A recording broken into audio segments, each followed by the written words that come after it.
ಅಭಿವೃದ್ಧಿ ಕಾಮಗಾರಿಯಲ್ಲೂ ಹಣದ ಬೇಡಿಕೆ, ಸರ್ಕಾರಿ ಹುದ್ದೆಗಳು ಹರಾಜು ಮಾಡಲಾಗ್ತಾ ಇದೆ. ಅಷ್ಟೊಂದು ಭ್ರಷ್ಟಾಚಾರಗಳು ತುಂಬಿದೆ. ಭ್ರಷ್ಟಾಚಾರಕ್ಕೆ ಮಾನದಂಡವೇ ಕರ್ನಾಟಕ ಎಂಬ ಮಾತು ಕೇಳಿ ಬರ್ತಾ ಇದೆ. ಒಟ್ಟಿನಲ್ಲಿ ಕಾಂಗ್ರೆಸ್ ಸರ್ಕಾರ ಕರ್ನಾಟಕವನ್ನ ಪಕ್ಷದ ಎಟಿಎಂ ಮಾಡ್ತಿದ್ದಾರೆ ಎಂದು ವಿಧಾನ ಪರಿಷತ್ ಮಾಜಿ ಸದಸ್ಯ ಕ್ಯಾಪ್ಟನ್ ಗಣೇಶ್ ಕಾರ್ಣಿಕ್ ಅವರು ಹೇಳಿದ್ದಾರೆ. ಕರ್ನಾಟಕ ಸರ್ಕಾರದಿಂದ ಜನವಿರೋಧಿ ನೀತಿ, ಸೃಜನ ಪಕ್ಷಪಾತ, ಭ್ರಷ್ಟಾಚಾರ ನಡೆಸಿದ್ದಾರೆಂದು ಆರೋಪಿಸಿ ಜೂನ್ 23ರಂದು ದಕ್ಷಿಣ ಕನ್ನಡ ಜಿಲ್ಲೆಯಲ್ಲಿ ಬಿಜೆಪಿಯಿಂದ ಪುತ್ತೂರು ವಿಧಾನಸಭಾ ಕ್ಷೇತ್ರದ ಗ್ರಾಮ ಪಂಚಾಯತ್ಗಳು, ಪಟ್ಟಣ ಪಂಚಾಯತ್, ನಗರಸಭೆ ಎದುರು ಏಕಕಾಲದಲ್ಲಿ ನಡೆದ ಪ್ರತಿಭಟನೆಗೆ ಸಂಬಂಧಿಸಿ ಪುತ್ತೂರು ಕಿಲ್ಲೆ ಮೈದಾನದ ಅಮರ್ ಜವಾನ್ ಜ್ಯೋತಿ ಸ್ಮಾರಕದ ಬಳಿ ನಡೆದಂತಹ ಪ್ರತಿಭಟನೆಯಲ್ಲಿ ಅವರು ಮಾತನಾಡಿದರು. ಇವತ್ತು ರಾಜ್ಯದಲ್ಲಿ ಏನಾದರೂ ಅಭಿವೃದ್ಧಿ ಕಾಮಗಾರಿಗಳು ನಡೆಯುತ್ತಿದ್ರೆ ಅದು ಕೇವಲ ಕೇಂದ್ರ ಸರ್ಕಾರದ ಅನುದಾನದ್ದು ಎಂದು ತಿಳಿದುಕೊಳ್ಳಬೇಕು. ಸರ್ಕಾರವು ಒಂದು ಸಮುದಾಯವನ್ನ ಓಲೈಸುವ ಕೆಲಸ ಬಿಟ್ಟರೆ ಬೇರೇನು ಮಾಡಿಲ್ಲ.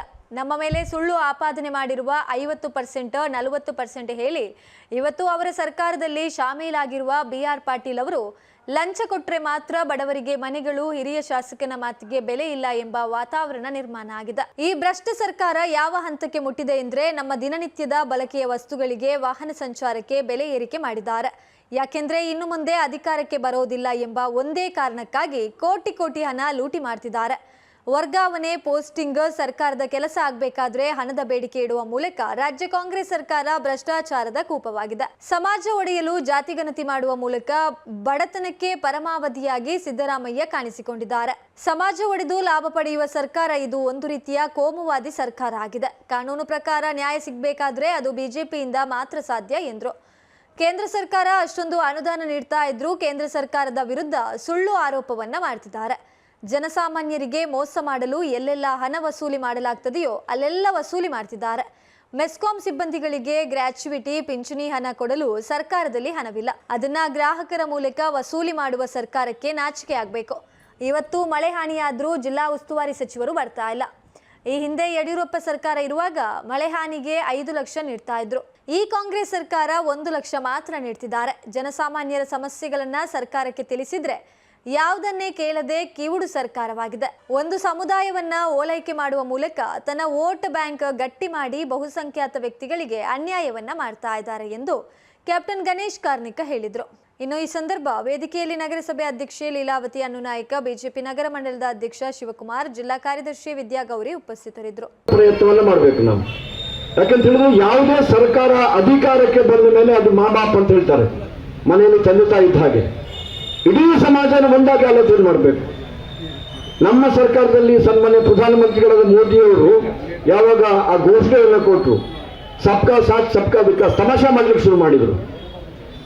ಕೇಂದ್ರ ಸರ್ಕಾರದಲ್ಲಿ ಯಾವುದಾದ್ರೂ ಒಂದು ಯೋಜನೆ 11 ವರ್ಷದಲ್ಲಿ ನೀವು ಯಾರಾದ್ರೂ ಉಲ್ಲೇಖ ಮಾಡಿ, ಅದು ಯಾವುದೋ ಒಂದು ಸಮುದಾಯವನ್ನು ಓಲೈಸಲಿಕ್ಕೆ, ಯಾವುದೋ ಒಂದು ಗುಂಪನ್ನು ಓಲೈಸಲಿಕ್ಕೆ, ಯಾವುದೋ ಒಂದು ವರ್ಗವನ್ನು ಓಲೈಸಲಿಕ್ಕೆ ಮಾಡಿದ್ರೆ ತೋರಿಸಿ ನನಗೆ. ಸಬ್ಕಾ ಸಾಥ್ ಸಬ್ಕಾ ವಿಕಾಸ್ ನಾವು ಹೇಳಲಿಲ್ಲ, ಸಬ್ಕಾ ಸಾಥ್ ಸಬ್ಕಾ ವಿಕಾಸ್ ಹೇಳಿದ್ದು ಮಾತ್ರ ಅಲ್ಲ, ಅದನ್ನ ಮಾಡಿ ತೋರಿಸಿದ್ವಿ. ಮೊನ್ನೆ ಹೀಗೆ ಕೇಳ್ತಾ ಇದ್ದೆ, ನಮ್ಮ ಈ 11 ವರ್ಷದ ಸಾಧನೆಯ ಬಗ್ಗೆ ಮಡಿಕೇರಿಯಲ್ಲಿ ಕಳಿಸಿದ್ರು ಇದೇ ಥರ ಮಾತಾಡಲಿಕ್ಕೆ. ನನ್ನೆಲ್ಲ ಕೇಳಿದೆ ಅವತ್ರ, ಸಬ್ಕಾ ಸಾಥ್ ಸಬ್ಕಾ ವಿಕಾಸ್ ಅಂತ ಹೇಳಿದ್ದೀವಿ, ನಮ್ಮ ಯೋಜನೆಗಳ ಲಾಭವನ್ನು ತಗೊಂಡು ಅತ್ಯಂತ ಹೆಚ್ಚು ತಗೊಂಡ ವರ್ಗ ಯಾವುದು ಅಂತ ಕೇಳಿದೆ. ಈಗ ನಿಮ್ಮನ್ನು ಕೇಳ್ತೀನಿ, ಉತ್ತರ ಕೊಡಬೇಡಿ, ನಿಮಗೆ ಗೊತ್ತಿದೆ. ಹೌದಾ ಅಲ್ವಾ? ನೋಡಿ, ಒಪ್ಕೊಂಡ್ರೆ ಇಲ್ಲ ನೀವು? ಭಾಜಪಾದ ಮೇಲೆ ಕೋಮುವಾದಿಗಳು ಅಂತ ಆಪಾದನೆ ಮಾಡ್ತಾರೆ. ಹಾಗಾಗಿದ್ರೆ ಸಬ್ಕಾ ಸಾಥ್ ಸಬ್ಕಾ ವಿಕಾಸ್ ಅಂತ ಘೋಷಣೆ ಕೊಡ್ತಿದ್ರ ಮೊನ್ನೆ ಪ್ರಧಾನಮಂತ್ರಿಗಳು. ಆ ಯೋಜನೆಗಳನ್ನ ಅತ್ಯಂತ ಸಮರ್ಪಕವಾಗಿ ಎಲ್ಲರಿಗೆ ಹಂಚ್ತಾ ಇದ್ರ. ಆದ್ರೆ ಈ ಸರ್ಕಾರ ಹೇಳುವುದು ಭಾಜಪಾ ಕೋಮುವಾದಿ ಅಂತ ಹೇಳಿ ಕೇವಲ ಒಂದೇ ಒಂದು ವರ್ಗಕ್ಕೆ ಎಲ್ಲ ಕಾರ್ಯಕ್ರಮ ಅನುಷ್ಠಾನ ಮಾಡಿದ್ದಾರೆ. ಇಲ್ವಾ ಹೇಳಿ? ಯಾರು ಕೋಮುವಾದಿ ಹೋಗುತ್ತೆ? ಯಾರು ಒಂದು ವರ್ಗದ ಪರವಾಗಿರುವಂತ ಸರ್ಕಾರ? ಕೇವಲ ವೋಟ್ ಬ್ಯಾಂಕ್ ಆಧಾರಕ್ಕೆ ಇಡೀ ಸಮಾಜವನ್ನ ಕಳೆದ 78 ವರ್ಷದಿಂದ ಒಡೆದು ಆಡಳಿತದ ಲಾಭ ಪಡ್ಕೊಂಡು ಬಂದ ಸರ್ಕಾರ ಇಲ್ಲಿ ಕಾಂಗ್ರೆಸ್ ಸರ್ಕಾರ. ರಾಜ್ಯಾದ್ಯಂತ ಎಲ್ಲ ಸ್ಥಳೀಯ ಸಂಸ್ಥೆಗಳು ಹಾಗೂ ಗ್ರಾಮ ಪಂಚಾಯತ್ ಬಹುಶಃ 243 ಸ್ಥಳೀಯ ಸಂಸ್ಥೆಗಳಲ್ಲಿ ಇವತ್ತು ರಾಜ್ಯವನ್ನು ಆಳ್ತಿರುವಂತಹ ಕಾಂಗ್ರೆಸ್ನ ವಿರೋಧ ನೀತಿಯ ವಿರುದ್ಧವಾಗಿ ಇವತ್ತು ಎಲ್ಲ ಸ್ಥಳೀಯ ಸಂಸ್ಥೆಯಲ್ಲಿ ಜನವಿರೋಧ ನೀತಿಯ ವಿರುದ್ಧವಾಗಿ ಇವತ್ತು ಪ್ರತಿಭಟನೆಯನ್ನು ಇವತ್ತು ನೆರವೇರಿಸ್ತಾ ಇದ್ದೇವೆ. ಈ ಭ್ರಷ್ಟಾಚಾರದ ರಾಜನೀತಿ ಮತ್ತು ಸಾರ್ವಜನಿಕರನ್ನ ದಾರಿ ತಪ್ಪಿಸುವ ರೀತಿಯಲ್ಲಿ ಹಗಲು ದರೋಡೆ ಮಾಡುವುದರ ಮೂಲಕ ಬಡ ಜನರಿಗೆ ಪಂಚ ಭೇಟಿ ಭಾಗ್ಯಗಳನ್ನು ಕೊಟ್ಟು ಅವರಿಗೆ ಜನಗಳನ್ನೇ ದರೋಡೆ ಮಾಡಿ ಜನಗಳಿಗೆ ಕೊಡುವಂತ ರೀತಿಯಲ್ಲಿ ಜನಗಳನ್ನ ನಂಬಿಸಿ ಇವತ್ತು ಜನಗಳಿಗೆ ದ್ರೋಹ ಮಾಡತಕ್ಕಂತಹ ಒಂದು ನೀತಿಯನ್ನ ಇವತ್ತು ಕಾಂಗ್ರೆಸ್ ತನ್ನದಾಗಿಸಿಕೊಂಡಿದೆ. ಹಾಗೆ ರಾಜ್ಯಾದ್ಯಂತ ಎಲ್ಲ ಕಡೆಗಳಲ್ಲಿ ಬಹುಶಃ ಎಲ್ಲ ಜನರಿಗೆ ಒಂದು ಅಸಹಿಷ್ಣುತಾ ಮನೋಭಾವವನ್ನ ಇವತ್ತು ಕಾಂಗ್ರೆಸ್ ಸರ್ಕಾರ ಕೊಟ್ಟಿದೆ. ಹಾಗೆ ಇವತ್ತು ಸಾರ್ವಜನಿಕರಿಗೆ ನೈಲವನ್ನು ಒದಗಿಸಿರ್ಬೋದು, ಅಥವಾ 94C ಇರ್ಬೋದು, ಅಥವಾ ಸ್ಥಳೀಯ ಸಂಸ್ಥೆಗಳಲ್ಲಿ ಯಾವುದೇ ಯೋಜನೆಗಳನ್ನ ಕೊಟ್ಟು ಈ ಹಿಂದೆ 2021-22ರಲ್ಲಿ ಆದಂತಹ ಭಾರತೀಯ ಜನತಾ ಪಕ್ಷ ಆಡಳಿತ ಅವಧಿಯಲ್ಲಿ ಹೆಚ್ಚಿನ ಮೊತ್ತವನ್ನ ಪುತ್ತೂರಿಗೆ ಸರಿಸುಮಾರು 30 ಕೋಟಿ ರೂಪಾಯಿಗಿಂತ ಮೇಲೆ ಅನುದಾನವನ್ನು ಇವತ್ತು ಕೊಟ್ಟಂತಹ ಪುತ್ತೂರಿಗೆ ಈಗ ಅದೆಲ್ಲ ಯೋಜನೆಗಳು ಬಂದರೂ ಕೂಡ ಇವತ್ತಿನ ದಿನಗಳಲ್ಲಿ ಬಡವರಿಗೆ ಏನು ನಾವು ಸಂಪೂರ್ಣವಾಗಿ ಸಹಾಯವನ್ನು ಕೊಡ್ತಿದ್ದೆ ಅಂತ ಹೇಳಿಕೊಂಡಿದ್ದ ಕಾಂಗ್ರೆಸ್ ಸರ್ಕಾರ ಇವತ್ತು ಏನು ನಗರಸಭೆಯ ಫಲಾನುಭವಿಗಳಿಗೆ ಬರ್ತಕ್ಕಂತಹ ಒಂದು ಸಣ್ಣ ಮೊತ್ತವನ್ನು ಸರಿಸುಮಾರು 30 ಕೋಟಿ ವೆಚ್ಚದಲ್ಲಿ 30 ಕೋಟಿ ಅನುದಾನದಲ್ಲಿ ಒಂದು 3,83 ಲಕ್ಷವನ್ನ ಕೊಡುವಂತಹ ಒಂದು ಸೌಜನ್ಯ ತೋರಿಸಿದಂತಹ ಇವತ್ತು ಕಾಂಗ್ರೆಸ್ ಸರ್ಕಾರ ಇವತ್ತು ಇಡೀ ಪುತ್ತೂರಿನಲ್ಲಿ ಜನತೆಗೆ ಪುತ್ತೂರಿನ ಯಾರು ನಗರಸಭೆಯ ಫಲಾನುಭವಿಗಳಿದ್ದೇವೆ ಅವರಲ್ಲಿ ಒಂದು ಗೊಂದಲವನ್ನು ಸೃಷ್ಟಿ ಮಾಡತಕ್ಕಂಥ ವಾತಾವರಣವನ್ನು ಇವತ್ತು ಕಾಂಗ್ರೆಸ್ ಸರ್ಕಾರ ನಿರ್ಮಾಣ ಮಾಡಿದೆ. ಇವತ್ತು ನಮ್ಮ ಪುತ್ತೂರು ನಗರಸಭೆಯಲ್ಲಿ ಬಹುಶಃ ಹೆಚ್ಚು ಸಂಖ್ಯೆಯಲ್ಲಿರ್ತಕ್ಕಂತಹ ನಗರಸಭೆಯ ಒಂದು 25 ಜನ ಮತ್ತೆ 31 ಜನರಲ್ಲಿ 25 ಜನ ಸರಿಸುಮಾರು 85% ನಮ್ಮ ಸದಸ್ಯರಿದ್ದಾರೆ. ಬಹುಶಃ ಎಲ್ಲವರು ಹೊರಗಿನ ವಾತಾವರಣದಲ್ಲಿ ಕಾಂಗ್ರೆಸ್ ಯಾವ ರೀತಿ ಹೇಳ್ತಾ ಇದೆ ಅಂತ ಹೇಳಿದ್ರೆ ಜನವಿರೋಧಿ ನೀತಿಯನ್ನ ಇವತ್ತು ನಮ್ಮ ಸ್ಥಳೀಯ ಸಂಸ್ಥೆಯ ಸದಸ್ಯರುಗಳು ಮಾಡ್ತಾ ಇದ್ದಾರೆ ಅಂತ ಹೇಳಿ ಬರ್ತಾರೆ. ಬಹುಶಃ ಈ ಗೊಂದಲಕ್ಕೆ ಇವತ್ತು ಸಾರ್ವಜನಿಕರಿಗೆ ಈ ಮಾಧ್ಯಮದ ಮೂಲಕ ತೆರೆ ಎಳೆಯಬೇಕಾಗಿದೆ. ಕಾರಣ ಏನಂತ ಹೇಳಿದ್ರೆ ಬಹುಶಃ ರಾಜ್ಯ ಸರ್ಕಾರ ಇವತ್ತು ಏನು ಫಲಾನುಭವಿಗಳಿಗೆ ಕೊಡ್ತಕ್ಕಂತಹ ಆ 3,83 ಲಕ್ಷದಲ್ಲಿ ಎಲ್ಲಾ ಫಲಾನುಭವಿಗಳಿಗೆ ಒಂದು ವರ್ಷ ಈಗಾಗಲೇ ಒಂದು ವರ್ಷ ಕಳೆಯಿತು. ಬಹುಶಃ ಇವತ್ತು ಬರೀ 426 ಜನರಲ್ಲಿ ಏನು 326 ಫಲಾನುಭವಿಗಳಿದ್ದಾರೆ ಅದರಲ್ಲಿ ಬರೀ 63 ಜನರಿಗೆ ಮಾತ್ರ ಒಂದು ವರ್ಷದಲ್ಲಿ 23 ಲಕ್ಷ ರೂಪಾಯಿಯನ್ನ ಕೊಡುವುದರಲ್ಲಿ ಮಾತ್ರ ಸಾಧ್ಯವಾಗಿದೆ. ಬಹುಶಃ ಇದು ಈ ಮಾಧ್ಯಮದ ಮೂಲಕ ಜನರಿಗೆ ನಮ್ಮ ನಗರಸಭೆಯ ಎಲ್ಲ ಫಲಾನುಭವಿಗಳು ತಿಳ್ಕೊಳ್ಬೇಕಂತ ಹೇಳಿದ್ರೆ ಈ ಮೂಲಕವಾಗಿ ನಾವು ಒಂದು 3 ಬಾರಿ ಶಾಸಕರನ್ನ ಭೇಟಿಯಾಗಿ ಮನವಿಯನ್ನು ಕೊಟ್ಟರು ಕೂಡ DCIಗೆ ಕೊಟ್ಟು ಮನವಿಯನ್ನು ಕೊಟ್ಟರು ಕೂಡ ಯಾವುದೇ ಸ್ಪಂದನೆಗಳು ಇದುವರೆಗೆ ಸಿಗಲಿಲ್ಲ. ಬಹುಶಃ ಇವತ್ತು ಈ ಮೂಲಕ ಸಾರ್ವಜನಿಕರು ಮನವರಿಕೆ ಮಾಡಿಕೊಳ್ಬೇಕು, ಫಲಾನುಭವಿಗಳು ಮನವರಿಕೆ ಮಾಡಿಕೊಳ್ಬೇಕು.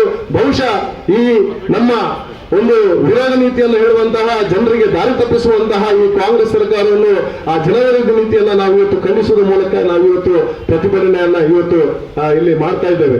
ಅದಲ್ಲದೆ ಇವತ್ತು ಹಗಲು ದರೋಡೆ ಅಂತ ಹೇಳಿದ್ರೆ ಬಹುಶಃ ಇವತ್ತು ನೀವೊಂದು ವಿದ್ಯುತ್ ಬಿಲ್ ಅನ್ನು ತಗೊಂಡ್ರೆ ಒಂದು ಬೇರೆ ರೀತಿಯ ಒಂದು ವಿಷಯವನ್ನ ಹಾಕಿಕೊಂಡು ಅದರಲ್ಲಿ ಎಕ್ಸ್ಟ್ರಾ ಒಂದು ಹಣವನ್ನು ವಸೂಲಿ ಮಾಡತಕ್ಕಂತಹ ಒಂದು ಬಹುಶಃ ಹೆಚ್ಚಾಗಿ ಯಾರು ಕರೆಂಟ್ ಬಿಲ್ ಬಂದಾಗ ಅದನ್ನು ಯೋಚನೆ ಮಾಡುವುದಿಲ್ಲ, ನೇರವಾಗಿ ಹೋಗಿ ಅದನ್ನ ಕರೆಂಟ್ ಬಿಲ್ ಅನ್ನು ಕಟ್ತಾರೆ. ಇವತ್ತು ನಮಗೆ ತಿಳಿಯದ ಹಾಗೆ ನಮ್ಮನ್ನು ಬರವರು ಮಾಡತಕ್ಕಂತಹ ರೀತಿಯಲ್ಲಿ, ಅದಲ್ಲದೆ ಇವತ್ತು ಒಂದು ಸಾಮಾನ್ಯ ಮನುಷ್ಯ ಇವತ್ತು 20 ರೂಪಾಯಿಯ ಸ್ಟಾಂಪ್ ಪೇಪರ್ನಲ್ಲಿ ಒಂದು ಯಾವುದೇ ಒಂದು ಅಫಿಡವಿಟ್ ಅನ್ನು ಅಥವಾ ಯಾವುದನ್ನು ಬಾಂಡ್ ಪೇಪರ್ ಅನ್ನು ಸಬ್ಮಿಷನ್ ಮಾಡಬಹುದಿತ್ತು.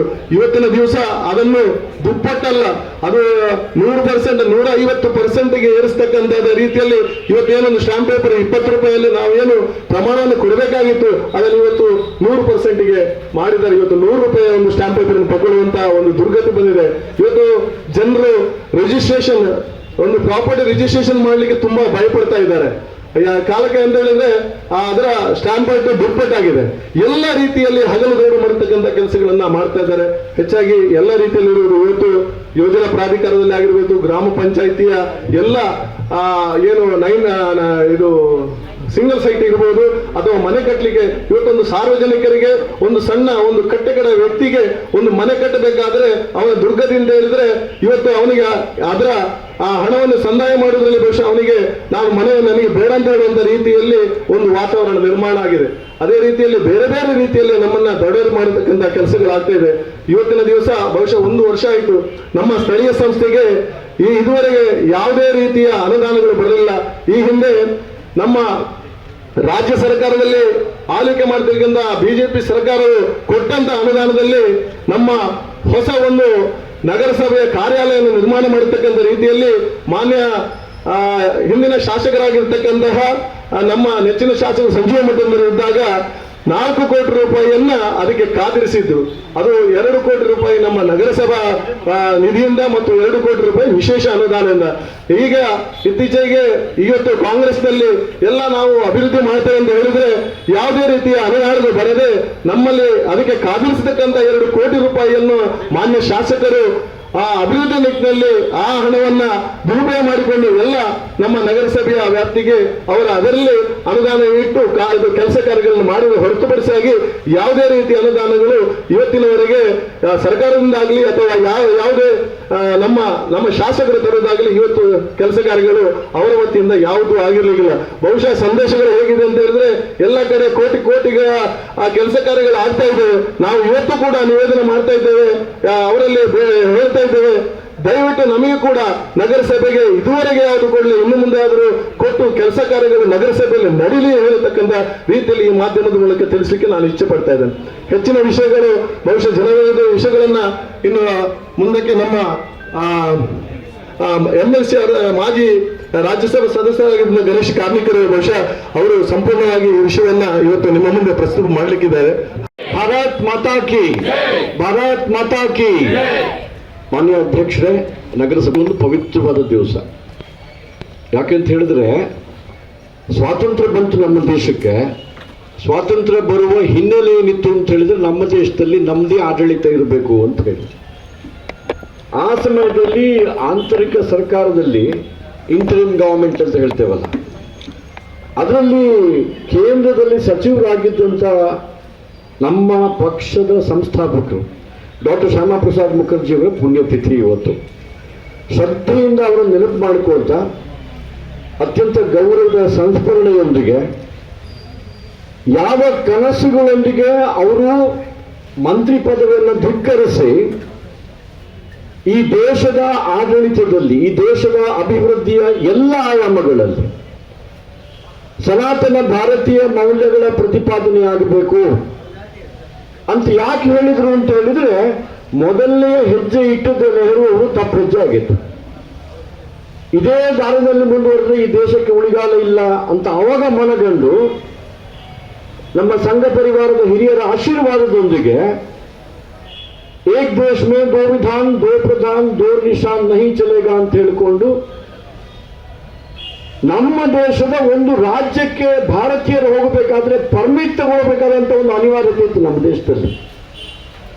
ಇದನ್ನ ಯಾಕೆ ಉಲ್ಲೇಖ ಮಾಡ್ತೀನಿ ಅಂತ ಹೇಳಿದ್ರೆ, 136 ಸ್ಥಾನ ಪಡೆದುಕೊಂಡು ಜನರು ಬದಲಾವಣೆ ಅಪೇಕ್ಷೆ ಪಟ್ಟರು ಅನ್ನುವ ಕಾರಣಕ್ಕಾಗಿ 2ನೇ ಬಾರಿಯಾಗಿ ಮುಖ್ಯಮಂತ್ರಿಯಾಗಿ ಅಧಿಕಾರ ಸ್ವೀಕಾರ ಮಾಡಿದಂತ ಸನ್ಮಾನ್ಯ ಇಂದಿನ ಮುಖ್ಯಮಂತ್ರಿಗಳಾದ ಸಿದ್ದರಾಮಯ್ಯ ಅವರು ಕರ್ನಾಟಕಕ್ಕೆ ಶಾಪ ಆಗಿ ಪರಿಣಮಿಸಿದ್ದಾರೆ. ಇವತ್ತು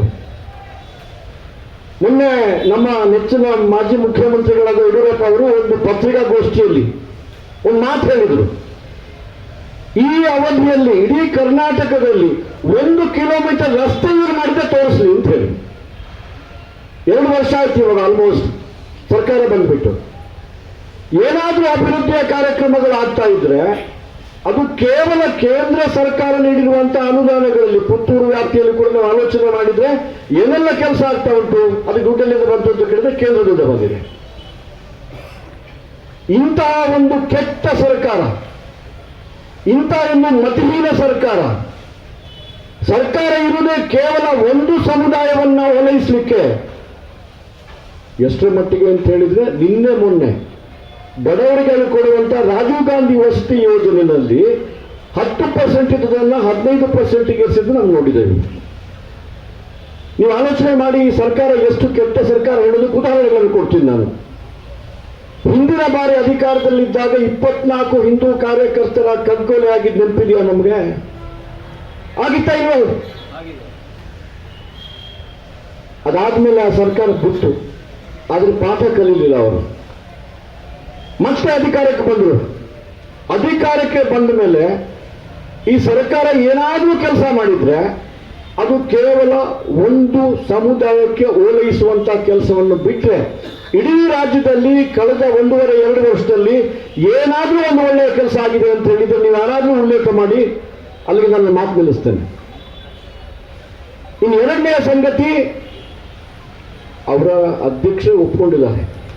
ನಮ್ಮ ಮೇಲೆ ಸುಳ್ಳು ಆಪಾದನೆ ಮಾಡಿಕೊಂಡು 50%, 40% ಅಂತ ಹೇಳ್ಕೊಂಡು ಮಾತಾಡಿ ಇವತ್ತು ಎಲ್ಲಿಗೆ ಮುಟ್ಟಿದ್ದಾರೆ ಅಂತ ಹೇಳಿದ್ರೆ, ಅವರ ಸರ್ಕಾರದಲ್ಲಿ ಶಾಮೀಲಾಗಿರುವಂತ, ಅವರದ್ದೇ ಅತ್ಯಂತ ಆತ್ಮೀಯರಾಗಿರುವಂತ BR ಪಾಟೀಲ್ರು ಬಹಳ ಓಪನ್ ಆಗಿ, ಇವತ್ತು ನಾವೆಲ್ಲ ಕೇಳಿರ್ಬೋದು, ಅದು ರಿಲೀಸ್ ಆಗಿಬಿಟ್ಟಿದೆ, ಎಲ್ರಿಗೂ ಗೊತ್ತಾಗಿದೆ.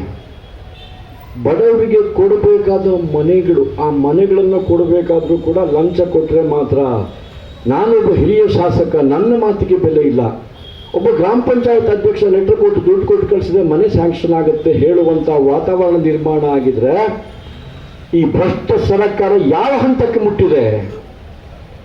ಇದು ನಾವು ಆಲೋಚನೆ ಮಾಡಬೇಕು. ಜನ ಸಾಮಾನ್ಯವಾಗಿ ವೋಟ್ ಹಾಕಿ ಸರ್ಕಾರ ಬರುವಾಗ ಏನು ಅಪೇಕ್ಷೆ ಪಡ್ತಾರೆ ಹೇಳಿ?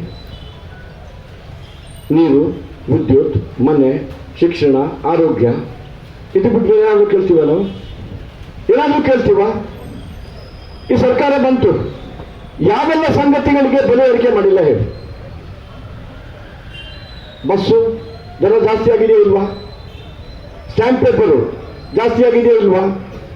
ದಿನ ಬಳಕೆಯ ವಸ್ತುಗಳು ಏನೆಲ್ಲ ಇದೆ ಅದರದ್ದೆಲ್ಲ ಬೆಲೆ ಜಾಸ್ತಿ ಆಗಿದೆಯೋ ಇಲ್ವಾ? ಯಾಕೆ ಹೀಗಾಗ್ತಾ ಇದೆ? ಯಾಕೆ ಹೀಗಾಗ್ತಾ ಇದೆ ಅಂತ ಹೇಳಿದ್ರೆ, ಇನ್ನು ಮುಂದೆ ಯಾವತ್ತೂ ಅಧಿಕಾರಕ್ಕೆ ಬರುವುದಿಲ್ಲ ಅಂತ ಹೇಳುವ ಕಾರಣಕ್ಕಾಗಿ ಕೋಟಿ ಕೋಟಿ ಕೋಟಿ ರೂಪಾಯಿಗಳನ್ನ ಲೂಟಿ ಮಾಡ್ತಾ ಇದ್ದಾರೆ. ನೀವು ಯಾವ ಸಂಗತಿಗಳನ್ನ ತಗೊಳ್ಳಿ, ಇವತ್ತು ನೇರವಾಗಿ ನಾನು ಅಧಿಕಾರಿಗಳಿದ್ದಾರೆ ಅವರ ಮುಂದೆ ಈ ಮಾತು ಹೇಳುವುದಿಲ್ಲ.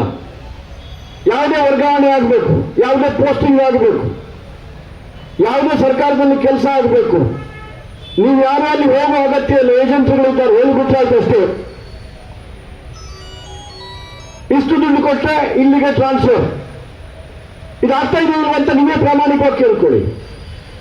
ಅದಕ್ಕೆ ನಾನು ಪ್ರಾರಂಭದಲ್ಲಿ ಹೇಳಿದೆ, ಕರ್ನಾಟಕಕ್ಕೆ ನಾವೆಲ್ಲ ಜನತೆ ಅಂತ ಹೇಳುದು, ಜನತೆ ಅಧಿಕಾರ ಕೊಟ್ಟಿದ್ದಾರೆ ಅಂತ ಹೇಳುದು. ಆದರೆ ಆ ಜನತೆ ಕೊಟ್ಟ ಅಧಿಕಾರವನ್ನು ಧಿಕ್ಕರಿಸಿಕೊಂಡು ಇಡೀ ರಾಜ್ಯವನ್ನು ಲೂಟಿ ಮಾಡಲಿಕ್ಕೆ ಹೊರಟಿರುವಂತ ಮತ್ತು ತನ್ನ ಎಲ್ಲಾ ವಿಫಲತೆಯನ್ನು ಯಾವುದೇ ಕಾರಣ ಕೊಟ್ಟರೂ ಕೂಡ ಕೇಂದ್ರ ಸರ್ಕಾರದ ಮೇಲೆ ಎತ್ತಿ ಹಾಕುವಂತ ಕಳೆದ 11 ವರ್ಷಗಳಲ್ಲಿ ಕೇಂದ್ರ ಸರ್ಕಾರದಿಂದ ಕರ್ನಾಟಕ ಸರ್ಕಾರಕ್ಕೆ ಬರುವಂತಹ ದುಡ್ಡಿನಲ್ಲಿ ಒಂದು ಟ್ಯಾಕ್ಸ್ ಡಿವಲ್ಯೂಷನ್, ನಾವು ಕೊಟ್ಟ ತೆರಿಗೆಯಿಂದ ನಮಗೆ ಬರುವಂತಹ ಹಣ, ಇನ್ನೊಂದು ಕೇಂದ್ರ ಸರ್ಕಾರದಿಂದ ಬರುವಂತಹ ಗ್ರಾಂಟ್ಗಳು.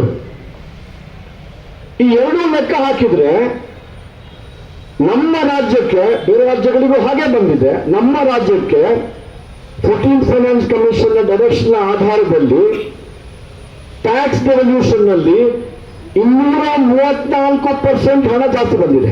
ಹೋದ 10 ವರ್ಷಗಳ ಅವಧಿಗೆ ಏನು ಮನಮೋಹನ್ ಸಿಂಗ್ ಟೈಮಲ್ಲಿ ಬರ್ತಾ ಇತ್ತು ಅದಕ್ಕಿಂತ 234% ಹಣ ಜಾಸ್ತಿ ಬಂದಿದೆ.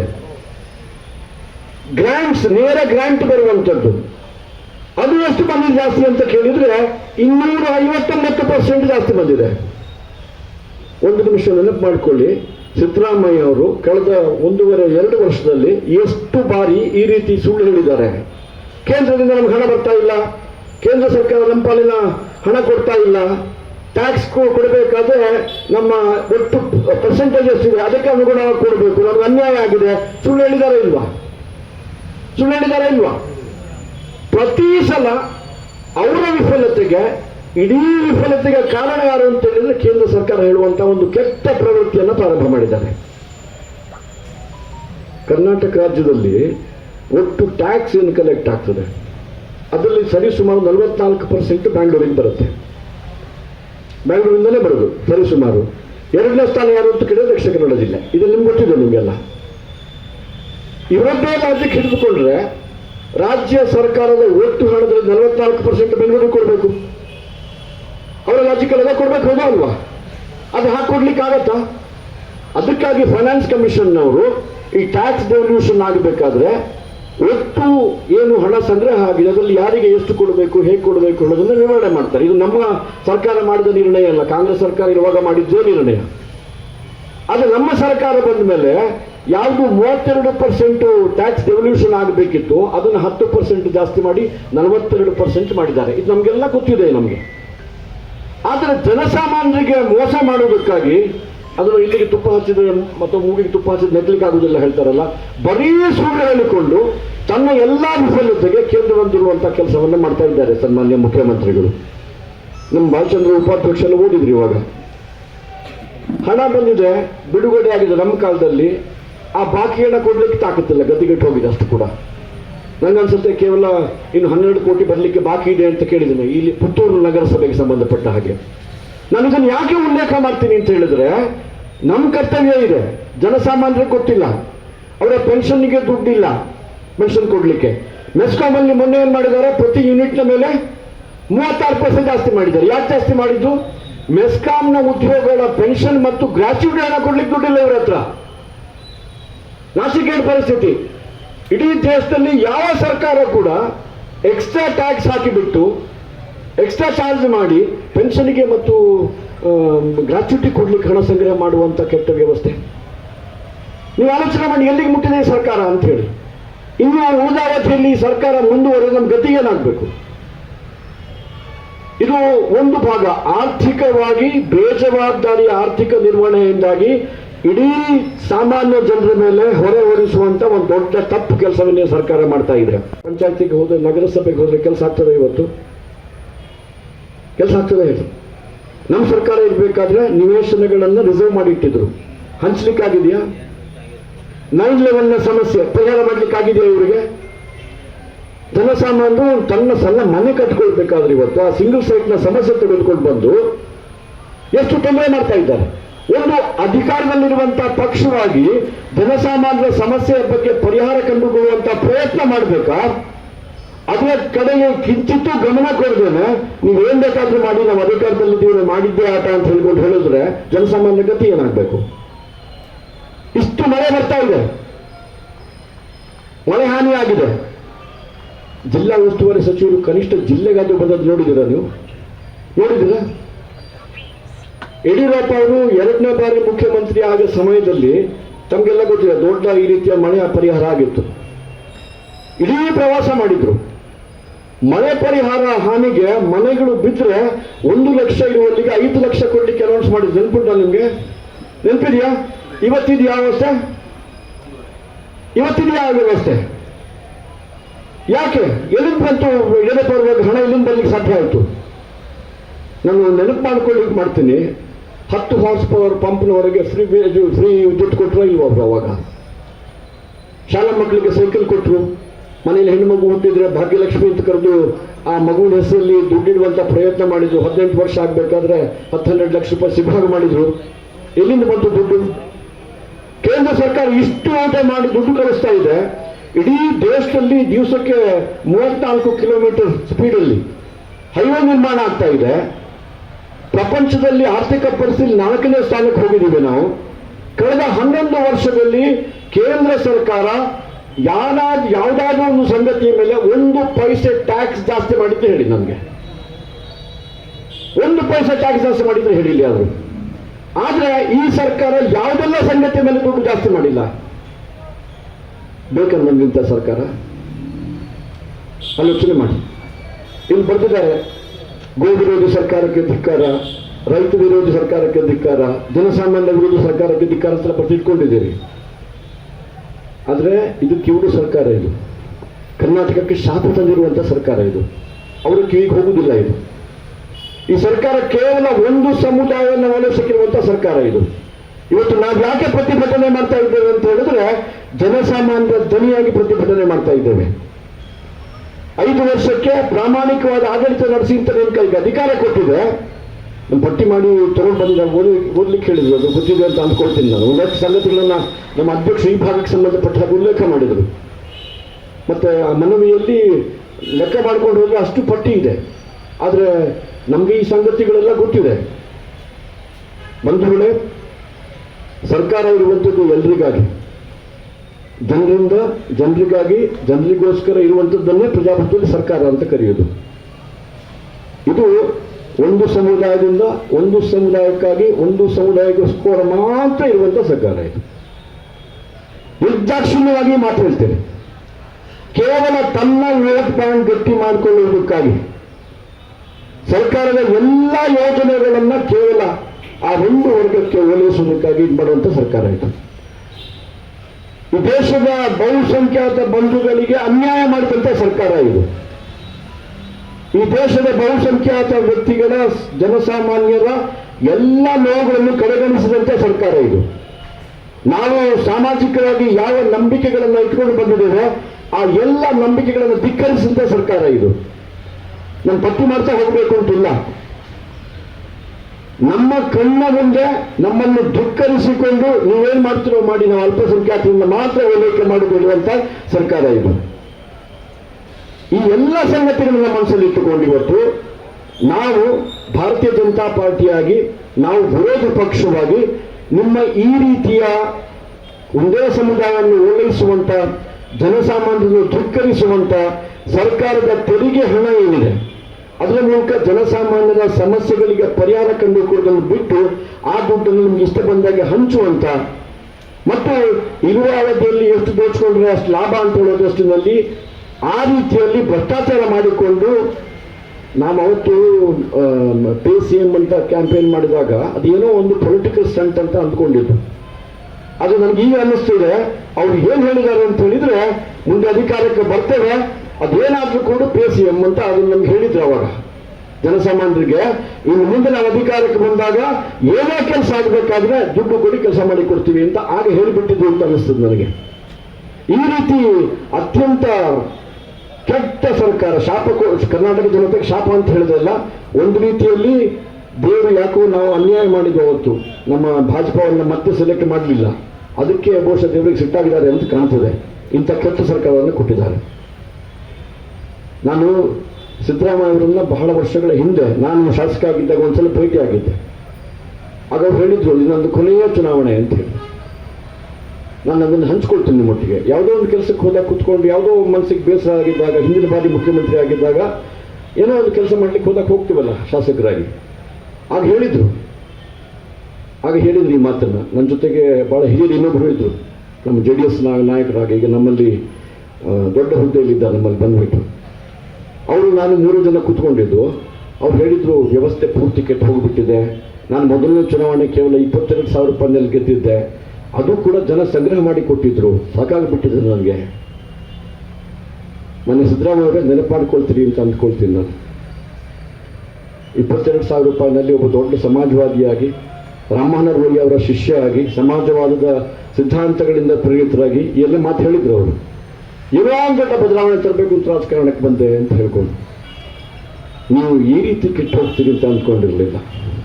ಈ ರೀತಿ ರಾಮಮೋಹನ್ ರೋಯಿ ಅವರ ಸಮಾಜವಾದ ಸಿದ್ಧಾಂತಗಳಿಗೆ ತಿಲಾಂಜಲಿ ಕೊಡ್ತೀರಿ ಅಂತ ಅಂದ್ಕೊಂಡಿರಲಿಲ್ಲ. ಅಧಿಕಾರಕ್ಕಾಗಿ ಇಷ್ಟು ಭ್ರಷ್ಟಾಚಾರ ಮಾಡ್ತೀರಿ ಅಂತ ಅಂದ್ಕೊಂಡಿರಲಿಲ್ಲ. ಅಧಿಕಾರಕ್ಕಾಗಿ ಜನಸಾಮಾನ್ಯರನ್ನ ಒಡೆದು ಗುಂಪುಗಾರಿಕೆ ಮಾಡಿ ಅದರ ಮೂಲಕ ಅಧಿಕಾರ ಮಾಡ್ತೀರಿ ಅಂತ ಅಂದ್ಕೊಂಡಿರಲಿಲ್ಲ. ಇವತ್ತು ಇಡೀ ಸರ್ಕಾರದ ಎಲ್ಲಾ ಚಟುವಟಿಕೆಗಳನ್ನು ಹರಾಜು ಮಾಡಿದ್ರಿ ಅಂತ ಅಂದ್ಕೊಂಡಿರಲಿಲ್ಲ. ಸರ್ಕಾರಿ ಹುದ್ದೆಗಳನ್ನು ಹರಾಜು ಮಾಡ್ತೀರಿ ಅಂತ ಅಂದ್ಕೊಂಡಿರಲಿಲ್ಲ. ನೀವು ಕರ್ನಾಟಕವನ್ನ ನಿಮ್ಮ ಪಕ್ಷದ ATM ಆಗಿ ಮಾಡ್ತೀರಿ ಅಂತ ಅಂದ್ಕೊಂಡಿರಲಿಲ್ಲ. ನೆನಪಿದೆಯಾ ವಾಲ್ಮೀಕಿ ಹಗರಣ? ನೆನಪಿದೆಯಾ? ಯಾಕೆ ಮಾಡಿದ್ರು ವಾಲ್ಮೀಕಿ ಹಗರಣ? 189 ಕೋಟಿ ಅಲ್ಲ 89 ಕೋಟಿ ಅಂತ ಸದನಲ್ಲಿ ಒಪ್ಕೊಂಡ್ರು. ಯಾವುದೋ ರಾಜ್ಯದ ಚುನಾವಣೆಗೆ ದುಡ್ಡು ಕಳಿಸ್ಲಿಕ್ಕೆ ಮಾಡಿರೋದು ಅಂತ ಹೇಳಿ ಒಪ್ಕೊಂಡ್ರು. ಅದನ್ನ ಮೂಢ ಹಗರಣ ಒಪ್ಕೊಂಡ್ರೆ ಇಲ್ವಾ? ಒಪ್ಕೊಂಡ್ರೆ 14 ಸೈಟ್ ಯಾಕೆ ವಾಪಸ್ ಕೊಡಬೇಕಿತ್ತು? 14 ಸೈಟ್ ವಾಪಸ್ ಕೊಟ್ಟು ನೆನಪಿದೆ ನಮ್ಗೆ. ಇದನ್ನ ಯಾಕೆ ಉಲ್ಲೇಖ ಮಾಡ್ತೀನಿ ಅಂತ ಹೇಳಿದ್ರೆ, ಈ ಭಂಡತನ ಅಂತ ಒಂದು ಮಾತಿದೆ. ಭಂಡತನಕ್ಕೆ ಪರಮಾವಧಿ ಯಾರು ಅಂತ ಕೇಳಿದ್ರೆ ಸಿದ್ದರಾಮಯ್ಯ. ಯಾವೆಲ್ಲ ಇಶ್ಯೂಗಳನ್ನು ಹಿಡ್ಕೊಂಡು ಹಿಂದಿನ ಬಾರಿ ನಮ್ಮ ಸರ್ಕಾರ ಬೇಕಾದ್ರೆ ಬೀದಿಗೆ ಹೇಳಿದ್ರು, ಆ ಎಲ್ಲ ಸಂಗತಿಗಳನ್ನು ಅತ್ಯಂತ ನಿರ್ಲಜ್ಜತನದಿಂದ ಇವತ್ತು ಮಾಡ್ತಾ ಇದ್ದಾರೆ. ಇವತ್ತು ಇಂತಹ ಕೆಟ್ಟ ಸರ್ಕಾರ, ಇಂತಹ ಭಂಡ ಸರ್ಕಾರ, ಇಂತಹ ಮಾನಗೆಟ್ಟ ಸರ್ಕಾರ ಕರ್ನಾಟಕದಲ್ಲೆಲ್ಲ ಇಡೀ ದೇಶದಲ್ಲಿ ಬಹುಶಃ ಇನ್ನೊಂದು ಸರ್ಕಾರ ಇರ್ಲಿಕ್ಕೆ ಸಾಧ್ಯ ಇಲ್ಲ. ಭ್ರಷ್ಟಾಚಾರಕ್ಕೆ ಮಾನದಂಡ ಯಾವುದು ಕೇಳಿದ್ರೆ ಕರ್ನಾಟಕ ಹೇಳುವಂತ ವಾತಾವರಣ ನಿರ್ಮಾಣ ಆಗಿದೆ ಬಂಧುಗಳೇ. ವಾಲ್ಮೀಕಿ ಹಗಲನ್ನು ಹಿಡಿದುಕೊಂಡು ಇಲ್ಲಿಯವರೆಗೆ ನಿನ್ನೆ ಮೊನ್ನೆ BR ಪಾಟೀಲ್ ಹೇಳಿದಂತ ವಸತಿಗಳ ಹಂಚಿಕೆಯಲ್ಲಿ ದುಡ್ಡು ತೆಗೆದುಕೊಳ್ಳುವಂತ ಪ್ರವೃತ್ತಿ ಪಟ್ಟಿ ಮಾಡಿಕೊಂಡು ಹೋದ್ರೆ ಪ್ರತಿನಿತ್ಯ ಒಂದಲ್ಲ ಒಂದು ಹಗರಣ ಕಣ್ಣಿಗೆ ಬರುತ್ತೆ. ಹೌದು, ನಾನಂತೂ ಸತ್ಯ ಇದೆ ಹೇಳಿ. ಅದಕ್ಕಾಗಿ ಸರ್ಕಾರ ಇವತ್ತು ಮೊದಲನೇ ಬಾರಿಗೆ ಈ ಕೆಟ್ಟ ಸರ್ಕಾರವನ್ನ ಕಿತ್ತೆಗೆಸಬೇಕು, ಜನಮಾನಸದಲ್ಲಿ ನಾವು ಪ್ರತಿಭಟನೆಯ ಮೂಲಕ ಇದನ್ನು ಸರ್ಕಾರದ ಕಣ್ತೆಗೆಯುವಂತ ಪ್ರಯತ್ನ ಮಾಡಬೇಕು ವಿರೋಧ ಪಕ್ಷವಾಗಿ ಅನ್ನುವ ಕಾರಣಕ್ಕಾಗಿ ಇವತ್ತು ನಾವೆಲ್ಲ ಸೇರಿದ್ದೇವೆ. ಮೊದಲನೇ ಬಾರಿಗೆ ಬಹುಶಃ ಅಂದುಕೊಳ್ತೀನಿ ಇಡೀ ರಾಜ್ಯದಲ್ಲಿ ಪಂಚಾಯತ್ ಮಟ್ಟದಲ್ಲಿ ಎಲ್ಲಾ ಪಂಚಾಯತ್ಗಳ ಮುಂದೆ ಏಕಕಾಲದಲ್ಲಿ ಇಡೀ ರಾಜ್ಯದಲ್ಲಿ ಪ್ರತಿಭಟನೆ ಆಗ್ತಿರುವಂತದ್ದು ನಾನು ಅಂದುಕೊಳ್ತೀನಿ ಇದು ಮೊದಲನೇ ಬಾರಿಗೆ. ಯಾಕಂತ ಹೇಳಿದ್ರೆ ಮುಂದಿನ ದಿನಗಳಲ್ಲಿ ಪ್ರತಿಭಟನೆಗಳು ಎಲ್ಲ ಮಾಡ್ತಿದ್ವು ಅಂತ ಕೇಳಿದ್ರೆ ಕೇವಲ ನಗರಸಭೆಯ ಮುಂದೆ, ಕಾರ್ಪೊರೇಷನ್ನ ಮುಂದೆ, ಜಿಲ್ಲಾ ಕಚೇರಿಯಲ್ಲಿ ಅಥವಾ ರಾಜ್ಯ ಮಟ್ಟದಲ್ಲಿ ಮಾಡ್ತಾ ಇದ್ರು. ಆದ್ರೆ ಇವರ ಭ್ರಷ್ಟಾಚಾರ ಎಷ್ಟು ಸರ್ವವ್ಯಾಪಿಯಾಗಿ ಹರಡಿದೆ ಅಂತ ಹೇಳಿದ್ರೆ ಜನಸಾಮಾನ್ಯರನ್ನು ಬಡಿದೆಬ್ಬಿಸುವಂತ ಅನಿವಾರ್ಯತೆ ಇದೆ. ಇವತ್ತು ಗ್ರಾಮ ಪಂಚಾಯತ್ ಮಟ್ಟದಲ್ಲಿ, ಗ್ರಾಮ ಪಂಚಾಯತ್ನ ಮುಂದೆ ಇಡೀ ರಾಜ್ಯದಲ್ಲಿ ಏಕಕಾಲದಲ್ಲಿ ಸರ್ಕಾರದ ಈ ವಿಫಲತೆಯ ಕುರಿತು, ಸರ್ಕಾರದ ಭ್ರಷ್ಟಾಚಾರದ ಕುರಿತು ಮೊದಲನೇ ಬಾರಿಗೆ ನಾವು ಪ್ರತಿಭಟನೆ ಮಾಡ್ತಾ ಇದ್ದೇವೆ ಬಂಧುಗಳೇ. ಇಡೀ ಕರ್ನಾಟಕ ರಾಜ್ಯದಲ್ಲಿ ಆಗ್ತಾ ಇದೆ ಇವತ್ತು. ಯಾಕೆ ಅಂತ ಹೇಳಿದ್ರೆ ಅಂತಹ ಕೆಟ್ಟ ಸರ್ಕಾರ ತೊಲಗಬೇಕು ಅಥವಾ ಎಚ್ಚೆತ್ತುಕೊಂಡು ಇನ್ನು ಉಳಿದ ದಿನಗಳಲ್ಲಿ ಇವರ ಎಲ್ಲ ಈ ಕೆಟ್ಟ ಸಂಗತಿಗಳನ್ನ ಬಿಟ್ಟು ಜನಪರವಾಗಿ ಕೆಲಸ ಮಾಡಬೇಕು. ಮಾನ್ಯ ಸಿದ್ದರಾಮಯ್ಯ ಗೊತ್ತಿದೆ ಲಾಸ್ಟ್ ಟರ್ಮ್ ಅಂತ ಹೇಳಿಕೊಂಡು 2.5 ವರ್ಷ ಆಗ್ತಾ ಇದೆ. ಮೇ ತಿಂಗಳಿಗೆ ಬರುವಾಗ 2.5 ವರ್ಷ ಆಗ್ತದೆ ಅಂತ ಹೇಳ್ತಿದ್ದಾರೆ. 2 ವರ್ಷ ಆದ ಕೂಡಲೇ ಕುರ್ಚಿ ಅಲಗಾಡ್ತಾ ಇದೆ ಹೇಳುದು ಗೊತ್ತಾಗ್ಬಿಟ್ಟಿದೆ ಅವ್ರಿಗೆ. ಯಾಕಂದ್ರೆ ಮುಂದುವರಿತಾರೆ ಅಂತ ಅವರಿಗೆ ಗ್ಯಾರಂಟಿ ಇಲ್ಲ. ಮೊನ್ನೆ ತಾವೆಲ್ಲ ಪತ್ರಿಕೆಯಲ್ಲಿ ಮಾಧ್ಯಮದಲ್ಲಿ ನೋಡಿರ್ಬೋದು, ಡೆಲ್ಲಿಗೆ ಹೋಗಿ ಬಯಸ್ಕೊಂಡು ಬಂದವ್ರಿಗೆಲ್ಲ ಗೊತ್ತಿದೆ. ಕೆಲವು ನಿರ್ಣಯಗಳನ್ನ ಅವ್ರು ತಗೊಂಡ ನಿರ್ಣಯಗಳನ್ನ ವಾಪಸ್ ತಗೊಂಡದ್ದು ನಿಮ್ಗೆ ಗೊತ್ತಿದೆ. ಯಾಕೆಂತ ಹೇಳಿದ್ರೆ ಈ ಜಾತಿ ಗಣತಿ ಅಂತ ಶುರು ಮಾಡಿದ್ರು. ಜಾತಿ ಗಣತಿ ಯಾಕೆ ಶುರು ಮಾಡಿದ್ರು ಅಂತ ಹೇಳಿದ್ರೆ ಮತ್ತೆ ಸಮಾಜನ ಹೊಡಿಲಿಕ್ಕಾಗಿ. ಸಮಾಜನ ಹೊಡಿಲಿಕ್ಕಾಗಿ ಹಿಂದೆ ಮಾಡಿದ ಜಾತಿ ಗಣತಿ ಸರಿಯಾಗಿಲ್ಲ ಅಂತ ಅವರ ಪಕ್ಷದವರೇ ಅದಕ್ಕೆ ಆತಂಕ ವ್ಯಕ್ತಪಡಿಸಿದ್ರು. ದೊಡ್ಡ ಸಭೆ ಆಯಿತು ಡೆಲ್ಲಿನಲ್ಲಿ ಹೈಕಮಾಂಡ್ ಅಲ್ಲಿ ಬಯಸ್ಕೊಂಡು ಬಂದು ಮತ್ತೆ ಮಾಡಿ ಅಂತ ಹೇಳಿದಾಗ ಇದು ನನ್ನ ನಿರ್ಣಯ ಅಲ್ಲ, ಇದು ಹೈಕಮಾಂಡ್ ನಿರ್ಣಯ ಅಂತ ಹೇಳಿಕೆ ಕೊಟ್ಟು ನೀವು ನೋಡಿದ್ರಿ.